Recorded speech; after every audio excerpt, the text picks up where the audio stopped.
Alright, hi guys. So what we're going to do today, and hopefully you've watched the Reds documentary, kind of get a sense of the fear and paranoia going on at home. We'll talk about that a bit more in the next lecture when we get into 1950s America, the Second Red Scare, stuff like that. But what I want to do right now is spend a little bit of time talking more about the idea of containment, talking about the escalation of the Cold War, and the first true proxy war, which will be the Korean War, and how this is kind of showing this continued Cold War conflict and escalation. Okay, remember how I said we were, exploding nuclear bombs all the time? Again, I hope you also watched that time-lapse video. This is kind of the problem of not being a captive audience. I have to just assume that you've watched the videos. But you get a sense that, we're blowing these things up fairly regularly in the Cold War period. And especially at this time, as we're trying to say, okay, how can we actually use these in warfare? We don't necessarily want to admit just now, prior to 1952, before we get the hydrogen bomb, we don't want to necessarily rule out the use of nuclear weapons in having an actual on-the-battlefield military application. So we're testing these things in front of troops.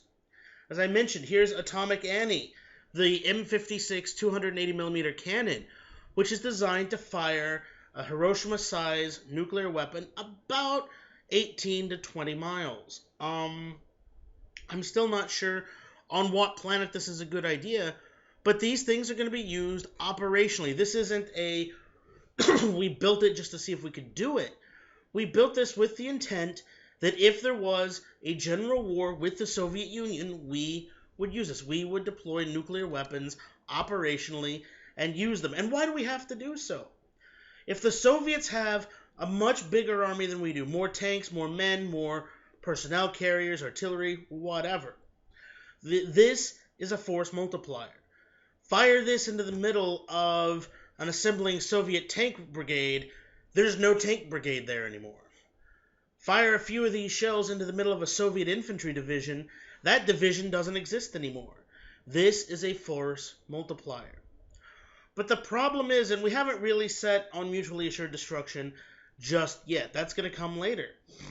But the problem is, in the realm of nuclear warfare, if you use tactical nuclear weapons against me, then I'm using strategic against you.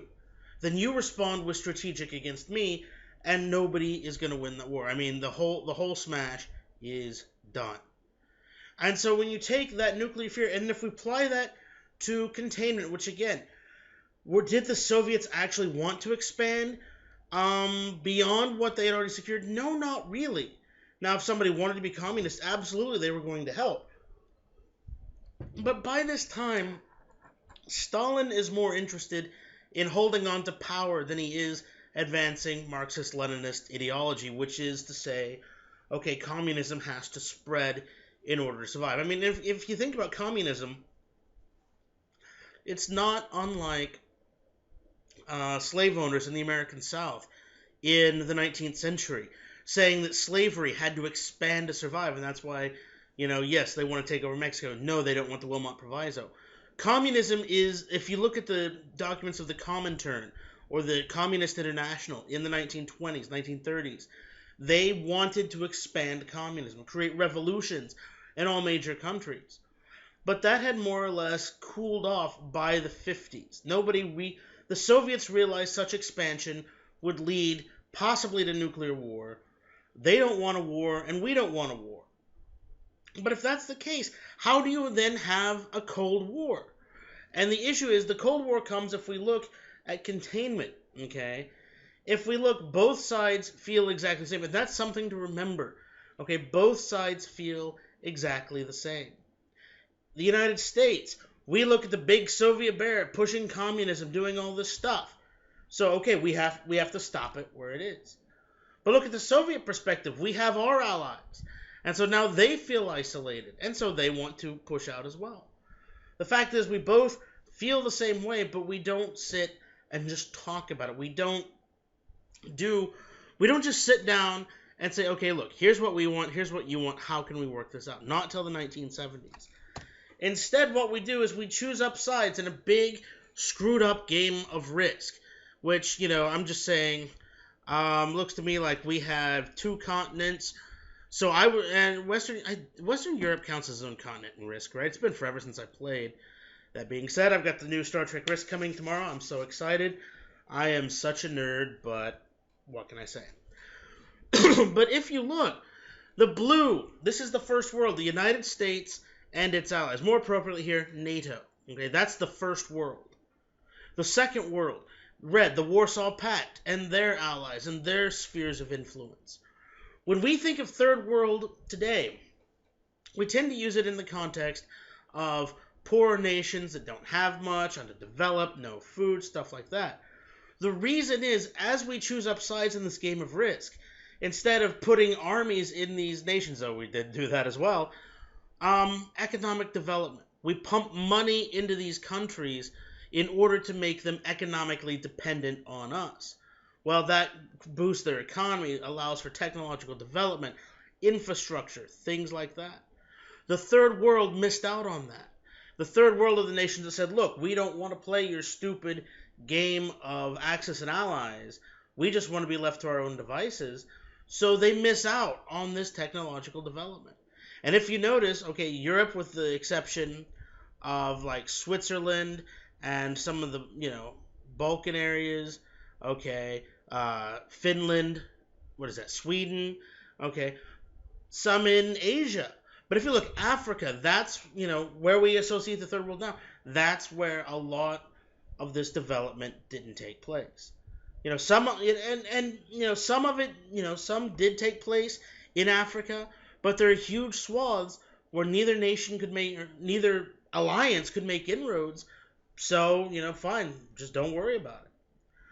And so if you look at this map, then what we're going to transition to now is we've chosen up sides. We have, granted, the Warsaw Pact is 1955, so that's a little after the Korean War.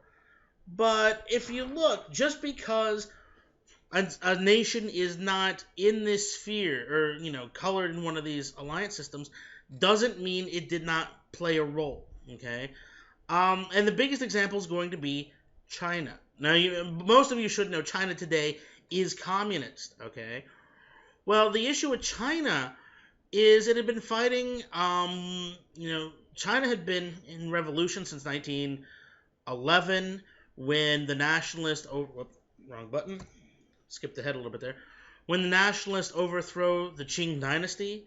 Then, we get in the 20s, not revolution, but civil war between the nationalists and the communists. And they had put this on hold, right, during World War II. And that's why I've got 1936, because 1937 begins the Second Sino-Japanese War.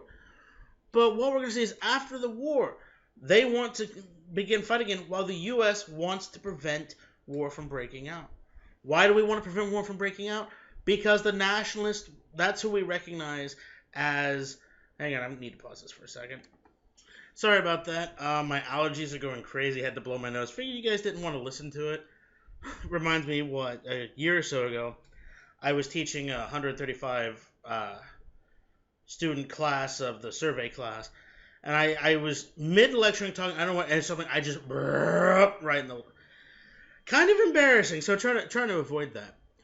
But the nationalists are in primary control, not to mention we don't want communism. So what we try to do is we funnel money and equipment into the nationalists under Chiang Kai-shek, okay? And if you notice, we had been supporting, the Chinese all throughout World War II. So, we help train their militaries. We give them planes. We give them tanks. We give them all of this stuff. If you look, the communists actually have inferior stuff. They often have older Soviet equipment. In this case, these look like Japanese type, 97 Shinhoto Chiha medium tanks, which, these American M3A3 Stuarts would be more than a match for. I know they might look like M5A1s, but you can tell by the armor here and the lack of a raised deck that they're M3A3s. I know, nerd alert, but figured somebody in my World War II class would want to point that out. So if you look, why don't they win then? We're pumping money into this, we're doing all this. The nationalists are poorly led. They don't have a trained officer corps. It's not spoils, but what's the word? It's it's kind of like it's who you know. It's okay. Well, you're so and so's father. You're so and so's son. Great. Here's a regiment. Here's an army. Okay. Here's whatever. So the people are not. It's not based on merit, so they can't win. In many cases, many of the nationalist officers look to their own. What can I get as a better deal for me? So it eventually collapses. And what we're going to see is eventually 1949, the communists take power. The nationalists flee to the island of Formosa, rename it Taiwan. And so if you look, that's why we still today give stuff to Taiwan. Taiwan are the nationalist Chinese. The People's Republic of China, or what we actually today consider China, they're the communists. Now, why this is important is it's showing kind of that escalation. This is the first kind of big fear for us of, oh no, communism is actually spreading. The Republicans blame foreign policy. Specifically, they say that Truman should have done more. Now, Truman's response to this was, which by the way, we've got some propaganda here, but Truman's response was, why should Americans do this? Why? This is a Chinese fight. Yes, we should help. Yes, we should stop the rising tide of communism. But at what point do we fight a battle the Chinese themselves are not willing to fight? And that's important because that's why Truman does not do more in stopping, China from going communist. But we're going to see, a reversal of American policy once we get to the 1960s. Because the South Vietnamese have realistically not that much interest in fighting to stop the spread of communism into their country. But the United States, until the policy of Vietnamization after the Tet Offensive, has no problem fighting a battle that the Army of the Republic of Vietnam itself does not want to fight. But Truman right now says, look, it's not our place. Now, why this is so important is twofold. One, we are not going to recognize China until about 1972, when Nixon will go to China, meet with Chairman Mao, and, formally establish relations. Look at, your shirt, your iPhone. I've got a pack of labels that just happen to be... Oh, wait, never mind. It's made in Mexico. That doesn't help my argument.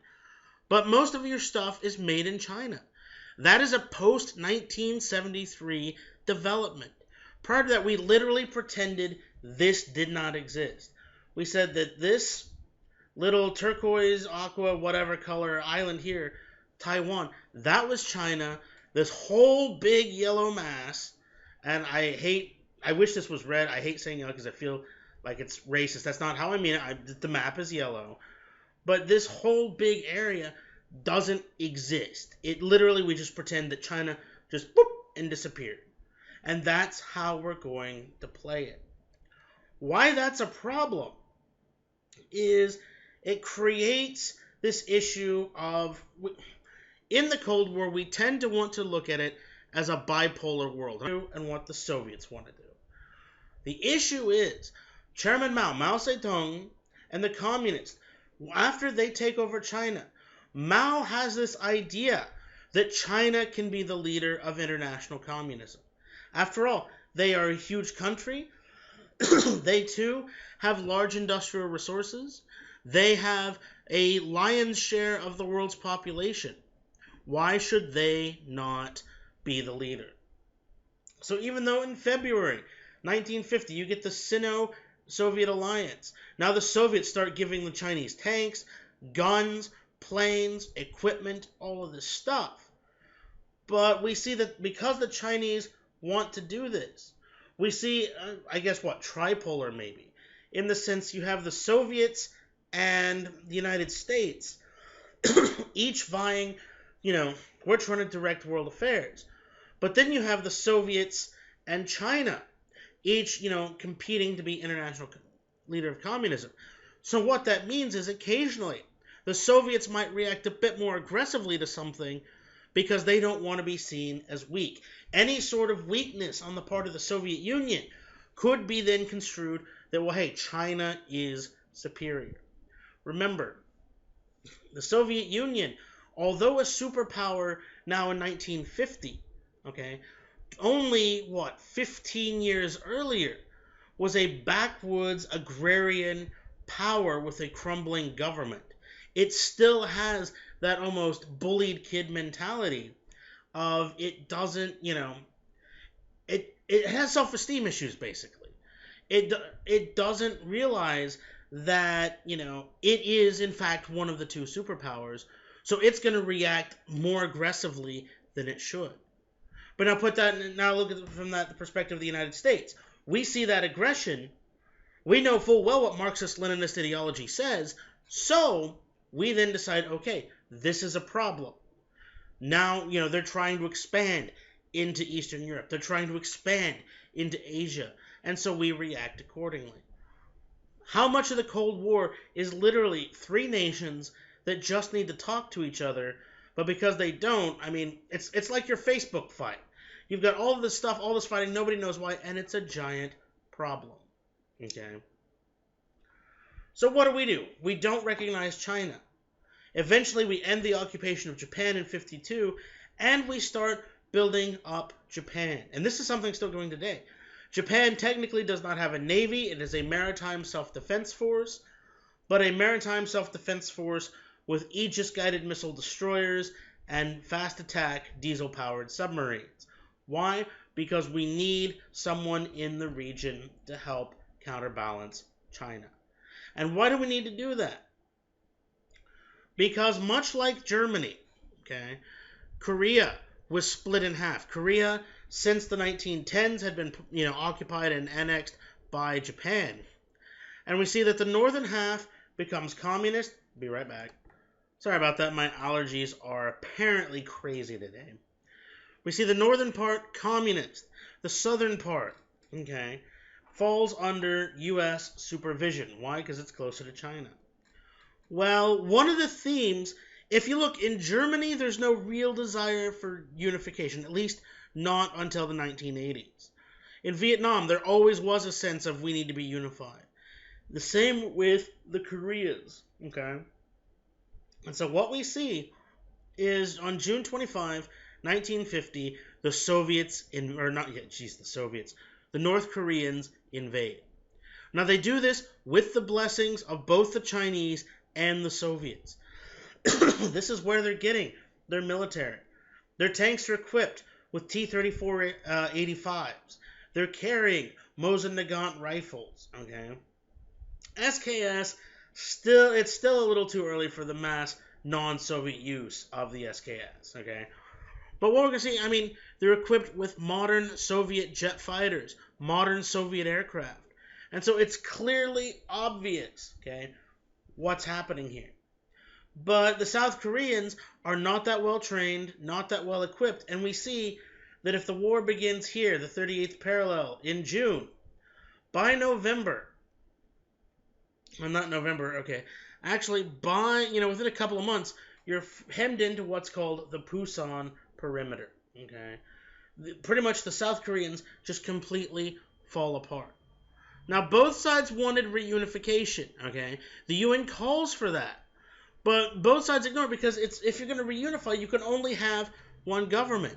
Well, the North obviously wants to be communist. The South obviously does not. That's a problem. And so it leads to war. Okay? So they cross the border. And we see that, what happens is the United States calls for a UN police action. We want to make this into the world standing up, fighting against communism. But we don't want to widen the war. We don't want this to be a hot war between the United States and the Soviet Union.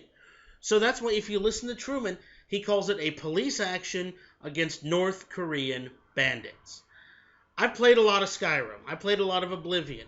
I've killed my share of bandits. I've never met a bandit in those games that came with their own tank brigade. The North Koreans most certainly did. So we're going to see June, July, by August. They're holding on to the, this tip, if you will. If I can click back to the map. There we go. The tip here of the South Korean peninsula. And quite literally, it gets so bad that the U.S. commander in the region General Walton Walker has to issue what he calls the stand or die order. Quite literally, there is nowhere else to go. If they lose, Korea is done. The United States will have lost the war. But we get, in September, Operation Chromite. And this is Douglas MacArthur, the same guy that had, left the Philippines back in 42. Same guy, Bonus Army back in 32. Okay, he puts together this idea for an amphibious invasion. Land well behind the North Korean lines and just cut them off. And that's what it is. If you look, here's Pusan. Okay, right up here is Incheon. Our guys land. They get ashore. The North Korean supply lines are cut. Because also Incheon, you can drive fairly close to Seoul, which is the South Korean capital. And the North Korean army more or less shatters. It's a rout. By November, we are quite literally pushing up. At some point, I'll pick a slide and stay there. We're pushing up here to the Yalu River. Okay, so then it becomes a question what we have to decide. And if you look, here's the problem with foreign policy and the problem with a proxy war. Okay, this is where we start getting the idea of limited wars, this idea of exit strategies. What are our objectives? Okay, once we cross the 38th parallel, we have freed South Korea. Why don't we just end the war? Well, there's some questions. What about maybe, just reunifying all of Korea, take North Korea? But China started pushing stuff and said, do not cross the Yalu River. Do not, even approach the Yalu River. Well, what's China going to do? So we do it anyway. And once we get up there, hundreds of thousands of Chinese, air quote, volunteers, volunteers cross the border. And the war reinvigorates anew. We've pushed up to the Yalu. The Chinese push us down to the 38th parallel. And it more or less stays locked to the 38th parallel until, June 1950. Okay, this is, and if you look, it's back and forth a little bit, but, by July, okay, we're a little bit into North Korea, but, and so it's out of that we'll eventually get, the armistice. And again, bear this in mind, the Korean War is still going on. We have not yet, the Korean War has never ended. And I gave a version of this lecture in a freshman history class, and I had a Korean student. The kid was nodding his head the whole way through, because they're technically still in a state of war. That's why, especially off Yapyong Island, they'll occasionally, shell the island. You'll hear a lot, oftentimes, South Korean patrol boats chase away a Korean Navy ship or a North Korean Navy ship. It just goes on and on and on. If we look at the fear of the widening of the war, okay, at the back of is it a possibility? Not, maybe remotely. But we don't want this to break out into a general war between the United States and the Soviet Union. That's a bad day for everybody. And we can see, how best we wanted to avoid that. If we look, things like here, and this is, a painting of what would be called MiG Alley, which, what that is, MiGs were the MiG-15, the thing that's burning in the background, was the premier Soviet, Chinese, and North Korean fighter. Okay, and as American planes would escort bombers into North Korea, they would often have to dogfight these guys. So a part of North Korea became known as MiG Alley. This is just where you had your air combat. Well, oftentimes these North Korean planes, painted in North Korean symbols, as this one is, would be flown by Russian pilots. And by now we have early radio monitoring capabilities. We can eavesdrop and listen in, as I presumably they can us. So the Russian pilots were provided with little cards with phonetic Korean. So, okay, if I need to, vector to target or vector to home base or whatever, you could, bad Korean, and then they would tell you and you could figure it out. That's foolproof, okay? Except, you've got an F-86 Sabre, which is what this plane is in the foreground, on your tail. He's shooting at you with his 650 cals, shooting up your plane. When I want to say, holy beep, I don't want to dig out the phonetic Korean. These guys would just start cursing in Russian. screaming in Russian when they got excited. We know. We know that these are Russian pilots. Okay, these guys were instructed, you get shot down, crash in North Korea, bail out over North Korea. Don't get captured, because if we find out that, theoretically, if we were to find out that Russians are flying these planes, we might go to war with Russia. We know, but that cuts two ways. If we say we know, then we have to declare war. We don't want to do that. So what we're going to see is both sides know exactly what the other's doing, but neither side wants to risk widening the conflict. So even though China has now jumped in, 200,000 volunteers, the Soviets providing air cover, the North Koreans using equipment from both sides, okay, we don't want a larger war. If you look at it though, this is a pretty big war, or at least a multinational war. Okay, you have the North Koreans, the Chinese, the Soviets. So against them, the United States, Australia. Okay, these are Australian troops on an American-built Sherman. Greece, Turkey. Thanks to the Truman Doctrine, the support we gave them, they sent stuff over to help us. Okay, you have all this stuff. I don't know if, I can't remember off the top of my head if anybody else was there. I know, like, the West Germans sent, like, medical detachments, I think. But it's just this whole, actually, no, that's Vietnam, never mind. But what we're going to see, it's not like a major, huge war. In fact, this is often called the Forgotten War, because technically it's a conflict. We don't actually declare war. There's been many instances of people coming home after fighting in the war, walking around in their uniform and medals, and somebody would stop them on the street. Where'd you get those medals? World War II? No, I got them in Korea. What's Korea? This is quickly forgotten in the American mindset. But out of this does come something I personally think is really critical to American history. Okay, do you guys remember that government shutdown from a few years ago? And one of the shutdown, they said, okay, well, we're not going to be able to pay the troops. I had a number of friends say, well, if they can't pay the troops should just march on Washington and seize control of the government. Okay? No. The troops do not control the government. The civilians have always controlled the military. That goes all the way back, okay, to 1783, the Nuremberg Conspiracy. If you've had me in my survey class, you've heard this story before, but you can just deal with it and listen to it again. But what had happened way back in Nuremberg is the Continental Congress hadn't paid the officers in a couple of months. They weren't sure if they were going to get their pensions. So Horatio Gates and a number of the other officers, had basically staged a secret meeting. Were planning to march to Philadelphia and take over the government.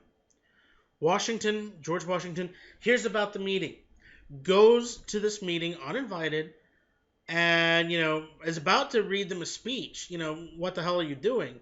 And what he does is, as he starts to do this, he pulls out his glasses and says, "You'll pardon me, for I have grown gray and nearly blind in the service of my country." Starts to excoriate them for what they're doing, and then basically says, to hell with it, and walks out. But the message was clear. If the military took control of the government, then everything fought for in the American Revolution would have been for nothing. Well, in 1951, we see that again.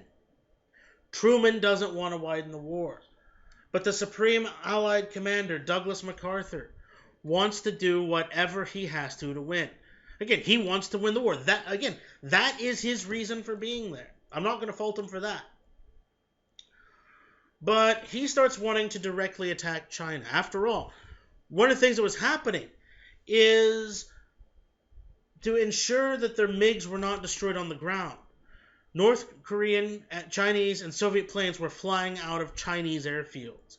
So they would sortie, go to MiG Alley, shoot up American bombers, fly back, land north of the Yalu in China. MacArthur, rightly so, wants to hit those airfields.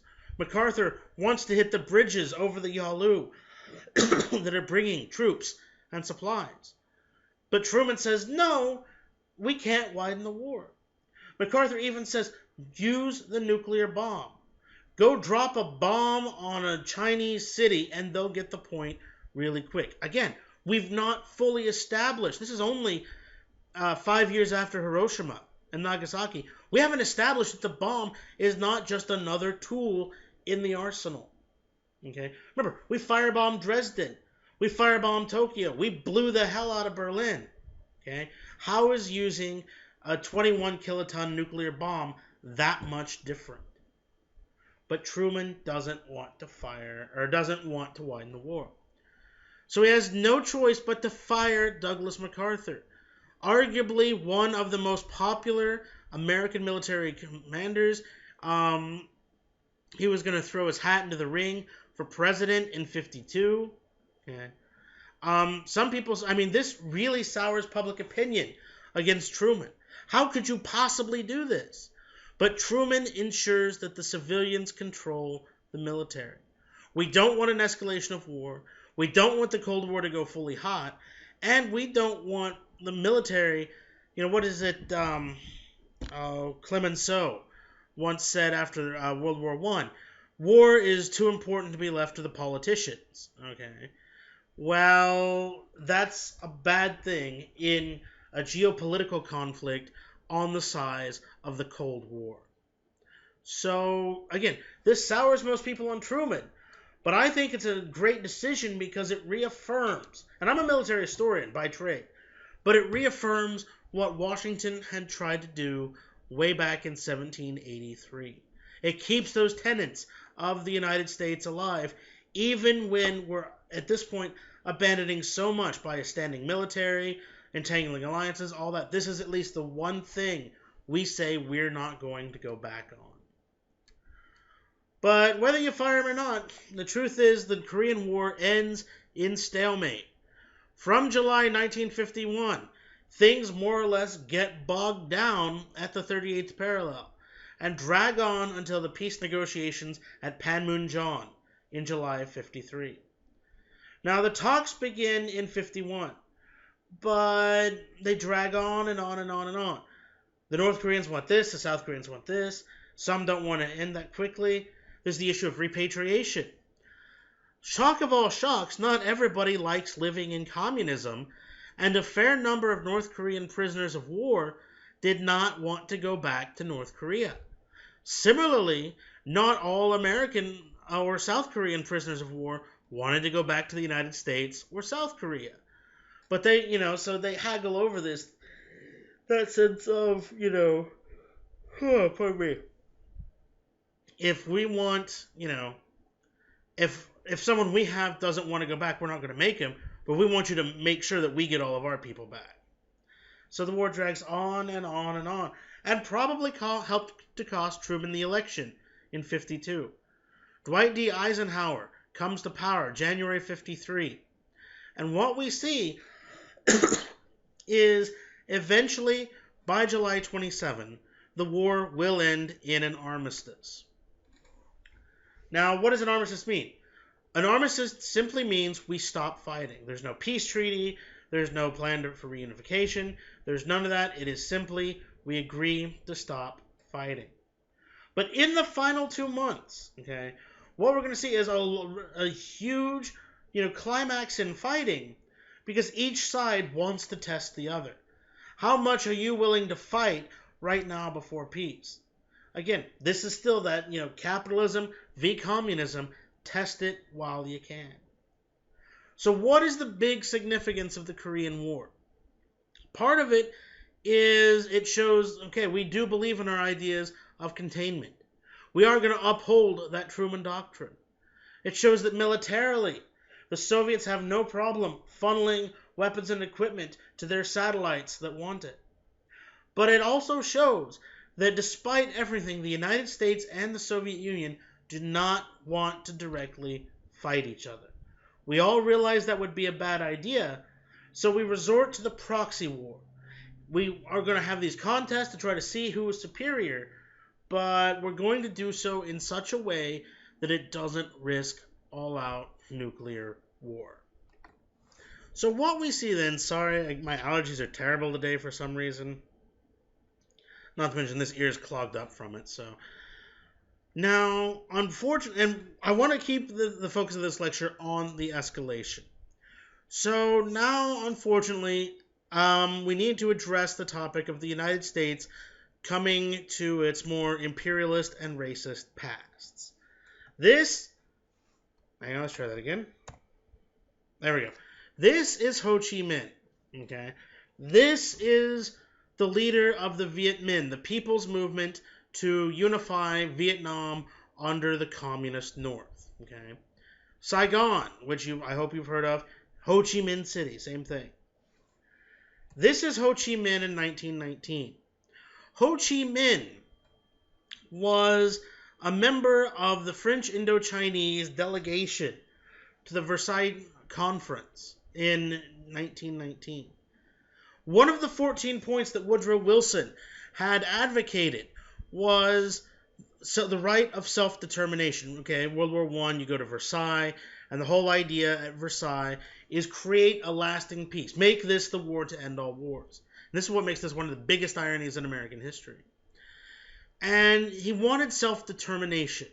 Okay, and his idea was, look, you shouldn't have an Austria-Hungary. The Czechs should be able to create their own nation. The Poles should be able to create their own nation.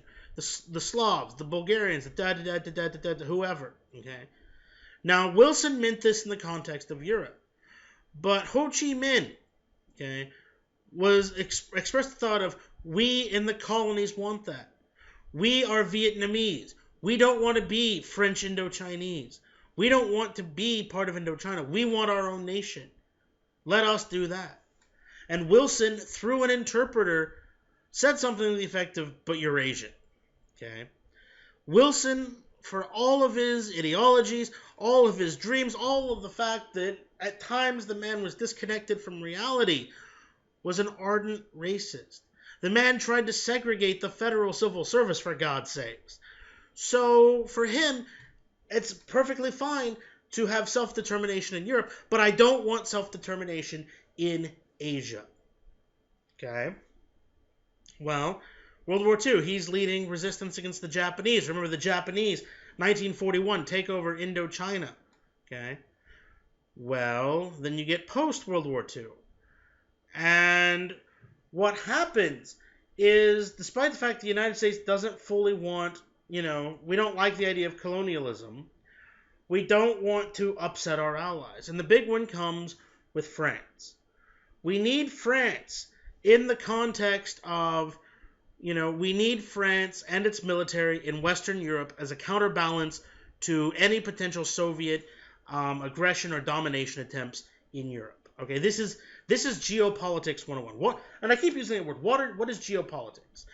Geopolitics is the usage of nations, resources, and space. Okay, in the sense of, I need France to block the Soviets. So even though I don't like colonialism, even though I don't like imperialism, I will help you regain your empire so that you will help me in Europe. And that's what happens. France wants its empire back. Indochina had been the crown jewel of the empire. We didn't want to help them get it back, but we need them there. So what do you see here? French soldier, his Maz 36. That's an American M24 Chaffee. We give them the tools, the tanks, the stuff they need in order to reclaim it. What is the level of our support? Here is Vice President Richard Nixon in a god-awful tie in 1953 talking with French soldiers in Indochina. And to spice up the lecture, because I realize that I haven't really been able to make that many jokes too much, Brannigan! Hopefully somebody in here, either knows who the headless clone of Agnew is, or at least, is a Futurama fan. I am not a crook. Okay, funny Nixon story. And I'll be a little crude here. I sometimes teach a government class for Northern Oklahoma College, and we had just a few weeks ago watched Frost Nixon, and we had done some stuff on Watergate. And I said something, I did a funny voice, I don't know why, and I spent the next 20 minutes in class doing Richard Nixon, which included flashing the peace symbols and going, "Those damn sons of bitches!" I cannot believe I get paid to do this job, but I love it so much. Don't worry, we'll come back to Nixon with the kitchen cabinet debate, which what the kitchen cabinet debate or the kitchen debate was in 1960 at a World's Fair. Then Vice President Nixon got into a debate with Soviet Premier Nikita Khrushchev over which nation could furnish the best kitchen. I love the Cold War. I do, because on the one spectrum, we can blow up the frickin' planet, and on the other, we're literally having a pissing contest of who can make the better toast. This is the gamut the Cold War runs. But with French Indochina, if we look, I mean, this had been the most prosperous colony, and so we see that a war breaks out. France wants it back. Obviously, the Vietnamese do not want to come back. 1 trillion French francs. I literally have no idea what the exchange rate is on that. Part of me wants to, be an a-hole and say $5, but I'm sure it's more than that. But I mean, this is a stupid, expensive war. And this is only after 3 years. And France, remember, it spent 1940 to 1944 occupied by Nazi Germany. France doesn't exactly have this kind of cash, okay? The government is so destabilized because each government wants to recapture this. 27 governments in a 12-year period. That's 2 governments a year, okay? Imagine, how many of you guys, show of hands, how many of you guys are sick of the politicking this year? We go through it once every 4 years. Imagine going through it twice a year. That's what's happening in France. Now, Ho Chi Minh was a nationalist. The dude is not communist by any stretch of the imagination. But 1919, we tell him to go pound sand. 1946, we're helping France recapture his country. Well, Cold War politics. If the first world screws me over, I'm going to the second world. So he goes to China. He goes to the Soviet Union. He gets help. He gets money, aid, and equipment. Now, what we're going to see is, before we talk about how this is a problem that really gets dumped in our laps, okay, we see American policy, once again, bending and shifting. Franklin Roosevelt was committed to the idea of self-determination. He realized, rightly so, that despite American imperialist tendencies in the early 1900s with the Philippines, our nation had been based on a rejection of imperialism. After all, we are a colony breaking away from the mother country. That's our thing. But Truman, through the lens of the Cold War, sees this as communist subversion. Okay? He sees it as, well, they're using communist weapons, so this is communist subversion, containment, we have to stop it. Okay? Now, this is actually, and what we're going to see is U.S. policy, although it's guided by containment and the Truman Doctrine, it can be very fickle. Okay, we have no problem compromising on our core beliefs and values.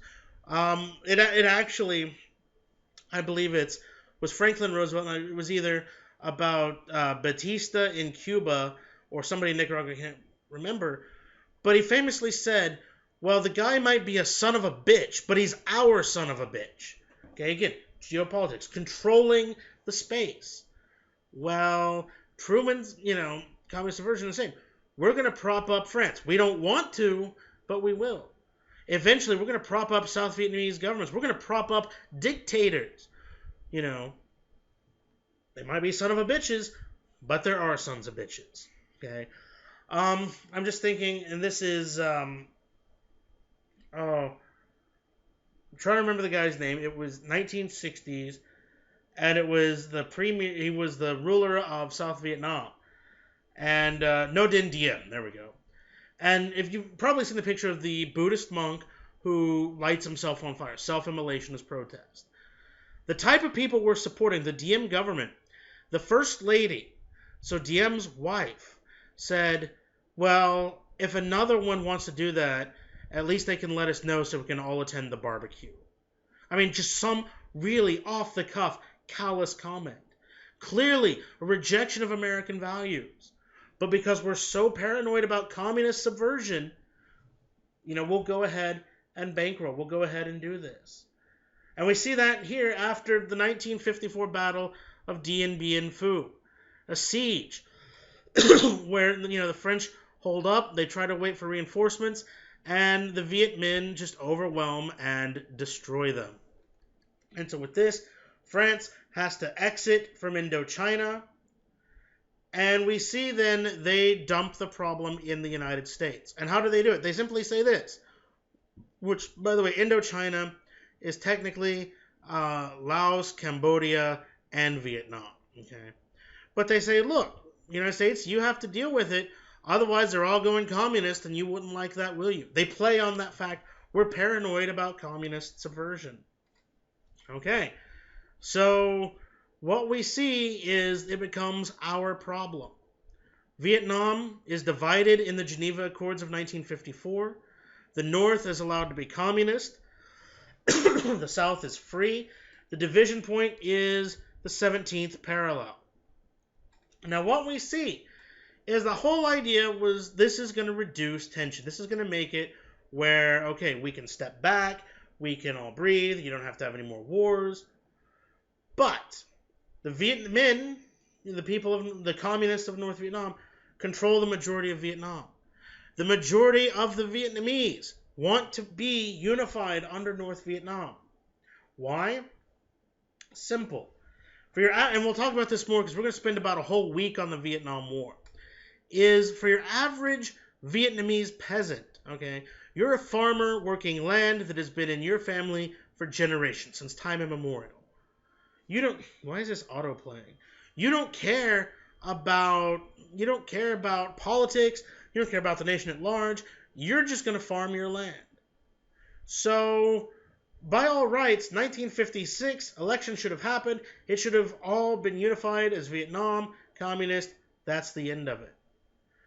But containment, the domino theory, quite literally what's going to be expressed, and I believe I mentioned this before. If Vietnam goes communist, Indonesia goes communist. If Indonesia goes communist, Australia goes communist. If Australia goes communist, then it will literally hop in a kayak, swim across to Hawaii, and Hawaii goes communist. And if Hawaii goes communist, it will then swim across. California, which is already communist, will then spread everything to the rest of the United States. Literally, this is a disease. By the way, speaking of kayaks, random aside, they fixed it, but it used to be Google Maps. If you typed in how to get from San Diego to Tokyo, it would literally tell you to kayak across the Pacific. And it had the distance, and it had how long it thought it would take you to kayak all the way from Hawaii to Tokyo. That's a hell of a workout right there. So what does all this mean? Put all this together. The United States, again, bending our core values. We are stopping free elections. Again, that's our thing. That's what we do. Not the stopping it, but the having free elections. Why? East versus West. Capitalist versus communist. We can't let them win. So why do we do this? If we look at the propaganda, we'll get into the Red Scare next time, but I want to briefly just talk about some of the propaganda. Communism is the monolithic evil. Okay, communism of the 1950s is not unlike terrorism today. Okay, after 9/11, if you said anything about terrorism, people would literally, oh my God. I remember I worked in a gas station when 9/11 happened, and a few days later, I was with my boss. We were standing outside, and there was a plane flying overhead. Why? I'm from Skiatook, Oklahoma. If you know where that is, I'm sorry. If you don't, other than meth, you haven't missed much. Literally, when we got a McDonald's like 10 years ago in town, people literally lost their minds. Oh my God, it's a McDonald's! I have no idea what that voice is. I may or may not do that again. But what we're going to see is, okay, planes flying overhead. Why? Skiatook, it's just north of Tulsa. That's what planes do when they take off from Tulsa International Airport. My boss watches it worried and says, you just don't know where they're going to go anymore. There's nothing for it to crash into in Skiatook, which I actually can't say because when I was in middle school, a Oklahoma Air National Guard F-16 actually crashed about 500 yards away from our middle school. But the point is, do we really need to be worried about every aircraft? The answer is no. But people are so afraid of terrorism. Well, that's how it was with communism. We're afraid of war. We're afraid of takeovers. If you look at the movies, things like I Married a Communist, How to Deal with a Communist. I'll post a link to a video, literally a newsreel put out by the United States government. How to spot a communist. All of this stuff. We're going to edit movies. One of my favorite movies. It's a 1943 movie, Action in the North Atlantic. And it's about the Merchant Marine in World War II. Specifically, the convoy runs from the United States to Murmansk, when we're giving the Soviet stuff. Well, at the end of the movie, okay, here come Soviet fighter planes. They're all laughing and cheering. We're all like, yeah, the Soviets, yeah, we're safe. Yeah. That's edited out of the movies when it's reshown in the 50s. You can't portray the Soviets in a good light. You're going to get stuff like this. Is this tomorrow America under communism? Or World War III, when a nuclear bomb explodes inside the Capitol building. And apparently, as was pointed out by a student once, these people don't know how to duck and cover. That's their problem. If they hid under their school desk, everything would have been fine. Best thing I ever had from duck and cover, because I show that in all of my relevant classes. I had a student once, on her exam, drew Bert the Turtle. I had another student, this was a year ago, who he was a huge Fallout fan, and he drew a vault shelter opening up, and literally wrote, never mind Bert the Turtle, write out the apocalypse in style. Okay? But we look at duck and cover, and again, I hope you watch it. If you don't, go do it. You're going to laugh. I mean, the part where the guy dies, even a newspaper will protect you from a bad burn. Don't know what world you're living in. It's control. But it shows, to us, it's funny because we're removed from it. But at the time, it just shows how much fear these people had. They were afraid of nationalist uprisings, afraid of communist fronts. They were afraid, there's, what is it? Things like this from a comic. Many of these helpers give the Reds aid without even realizing it. I gave a considerable amount of money to a Spanish refugee appeal, but today I found out it was just a nice name for a bunch of communists. I'll be more careful next time, that's for sure. Don't give aid to refugees. Don't give aid. Take the serious situation today. If this were the 1950s, we would say they're a bunch of commies. They want money, they must be a bunch of commies. We were once a nationalist uprising. But whereas we had gone from supporting that type of stuff, think helping Cuba, 1898, now we're afraid it's communism. We're going to get stuff like this. Most of the free world had forgotten the core of communist thought. All right, bad Soviet exit time. The goal of communism is world domination by any means. You're going to have this in comic books, movies, magazines, cartoons, everything. Just beating into your head that communism is bad. You're going to have stuff trying to say the communists are like the Nazis. Just use that off-the-shelf, ready-made World War II propaganda.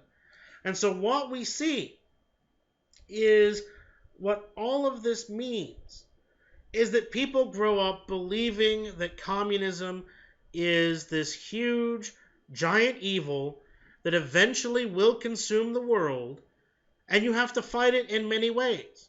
You've got to fight it in wars such as in Korea.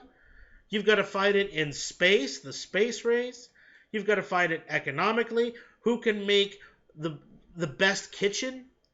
And yes, if you have to resort to nuclear warfare, you have to do it. Literally, the birth of this, better dead than red.